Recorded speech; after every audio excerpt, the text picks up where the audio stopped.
मनोहरलाल गर्ग, सह आचार्य, इतिहास विभाग, राजकीय महाविद्यालय बाड़मेर। विद्यार्थियों, राजस्थान के इतिहास लेखन के प्राथमिक स्रोतों के रूप में हमने राजस्थानी साहित्य, फारसी ग्रंथ, ख्यात साहित्य का पिछले वीडियोज़ में अध्ययन किया। इसी को हम आगे बढ़ाते हुए राजस्थान के इतिहास लेखन में प्राथमिक स्रोतों के रूप में बात एवं विगत के महत्व पर प्रकाश डालेंगे। राजस्थानी भाषा में हजारों की संख्या में ऐतिहासिक वार्ताएं एवं वचनिकाएं लिखी गई हैं। वार्ताओं और वचनिकाओं में राजस्थानी संस्कृति का बड़ा ही अनूठा चित्रण किया गया है। ऐतिहासिक प्रसंगों के अलावा इनमें राजस्थानी जनता की दिनचर्या, हाट बाजार, उपवन, घर प्रांगण, उत्सव, क्रीड़ा आदि का भी विस्तृत और सजीव वर्णन मिलता है।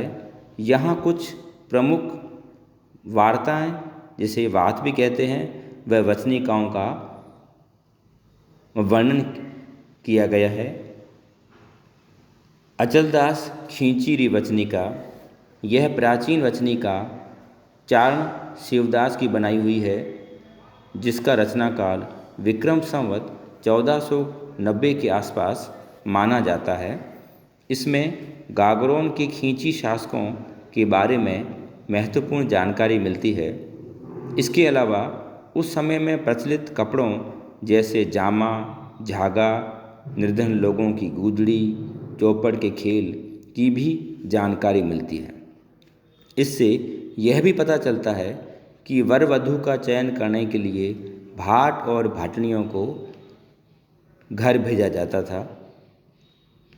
दलपत विलास, यह शार्दुल राजस्थानी रिसर्च इंस्टीट्यूट बीकानेर द्वारा प्रकाशित प्रमुख प्राथमिक स्रोत है।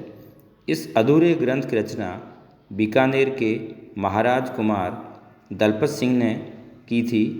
प्रस्तुत रचना से पता चलता है कि पानीपत के दूसरे युद्ध 1556 के बाद हेमू का वध सम्राट अकबर ने नहीं किया था। अन्य तथ्यों में हमें ये जानकारी मिलती है कि अकबर ने हेमू का वध किया था। राव रतन महेश दासोत्री बात, खिड़िया शाखा के जग्गा की बनाई हुई राव रतन महेश दासोत्री बात भी काफ़ी महत्वपूर्ण है। इसका रचना काल विक्रम संवत 1715 के आसपास माना जाता है। जग्गा रतलाम के रतन सिंह का दरबारी कवि था और उसने इस वचनिका की रचना धर्मत के युद्ध के पश्चात की थी। धर्मत का युद्ध उत्तराधिकार के लिए औरंगजेब एवं दारा शिकोह के मध्य लड़ा गया था। अतः धर्मत युद्ध के बारे में अन्य ऐतिहासिक तथ्यों की जानकारी भी हमें इससे प्राप्त होती है। प्रताप सिंह, मोहकम सिंह, हरि सिंह गोत्री बात, इस ऐतिहासिक वार्ता के लेखक किशनगढ़ के शासक बहादुर सिंह थे। इस बात में उत्तर मुगल काल में प्रचलित युद्ध प्रणाली का विशेष वर्णन है। इसमें कथाकार ने औरंगजेब के शासन कार्य का भी वर्णन किया है। वीरमदेव सोनग्रारी बात, यह एक अर्ध ऐतिहासिक बात साहित्य है। इससे अलाउद्दीन खिलजी द्वारा जालोर अभियान के बारे में विस्तृत जानकारी प्राप्त होती है। कानड़दे प्रबंध, यह कवि पद्मनाभ की कृति है। Professor KL. व्यास ने इसका संपादन किया है। यह ऐतिहासिक काव्य 1455 ईस्वी के आसपास लिखा गया प्रतीत होता है। इसमें जालोर के शासक कानड़दे और दिल्ली सुल्तान अलाउद्दीन के मध्य लड़े गए संघर्ष का विस्तृत विवरण प्राप्त होता है। यह ग्रंथ जैन देवनागरी में लिखा हुआ है और इसमें राजस्थानी भाषा के विकास, समकालीन भूगोल, सामाजिक परंपराओं, सैन्य व्यवस्था के बारे में महत्वपूर्ण जानकारी प्राप्त होती है। सूरज प्रकाश, जोधपुर नरेश अभय सिंह के दरबारी कवि कर्णदीन द्वारा रचित सूरज प्रकाश से जोधपुर के शासकों यथा जसवंत सिंह, अजीत सिंह और अभय सिंह के समय की कई महत्वपूर्ण घटनाओं की हमें जानकारी प्राप्त होती है। इसके अलावा इस ग्रंथ से तत्कालीन वेशभूषा, आभूषणों एवं मनोरंजन के साधनों की भी जानकारी मिलती है। राजरूपक जोधपुर के शासक अभय सिंह के आदेशानुसार कवि वीरभान द्वारा रचित राजरूपक भी एक महत्वपूर्ण स्रोत है। इसमें सेतराम से लेकर अभय सिंह के समय की महत्वपूर्ण घटनाओं का उल्लेख मिलता है।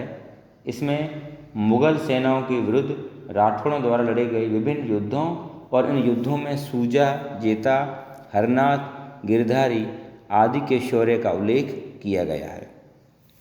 गुणभास जोधपुर नरेश गजसिंह के समय में कवि हेम द्वारा रचित गुणभास से हमें मारवाड़ में महाराजा गजसिंह द्वारा अपने प्रभाव को सुदृढ़ बनाने के संबंध में किए गए प्रयासों की जानकारी मिलती है। इसके अलावा लेखक ने जोधपुर के राजप्रासादों, उद्यानों तथा दरबार का भी विस्तृत विवरण अपने ग्रंथ में दिया है। गुण रूपक महाराजा गजसिंह के समय में केशव दास द्वारा रचित गुण रूपक विवाह समारोहों, दशहरा पर्व, वेशभूषा, आभूषण आदि का विस्तृत विवरण देता है। इसके लेखक ने बहुत सी बातें गुणभास से ली है। राजविलास मेवाड़ की महाराजा राजसिंह के समकालीन कवि मान द्वारा रचित राजविलास महाराणा राजसिंह की उपलब्धियों का अतिशयोक्ति के साथ विवरण देता है। इस ग्रंथ में हमें मेवाड़ और वागड़ की भौगोलिक स्थिति, उदयपुर नगर निर्माण, राजसमंद झील के निर्माण, अकाल राहत कार्यों, राज्याभिषेक, संस्कार आदि के विषय में महत्वपूर्ण जानकारी मिलती है। इस प्रकार बात और वचनिकाएँ हमें राजस्थान के राजनीतिक इतिहास के साथ साथ हमें उस समय की सांस्कृतिक जीवन की झांकी भी प्रस्तुत करती है।